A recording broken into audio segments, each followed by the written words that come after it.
কর্মজীবী মানে তো আপনার মাও হইতে পারে, তাহলে কি আপনার মাও প্রস্টিটিউট?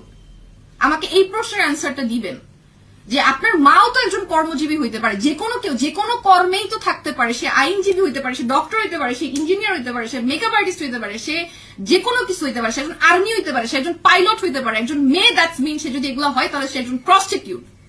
বুঝেন এই কথাটার মানে? এই কথাটার মানে বোঝার মতো ক্ষমতা, ব্রেইন কোনো কিছুই কি আছে? যদি না থেকে থাকে তাহলে একটু বাইরের ওয়ার্ল্ডের নিউজ গুলো দেখেন, তাহলে বুঝতে পারবেন যে মহিলাদের সাথে কি ভয়াবহ টর্চার গুলা হয়।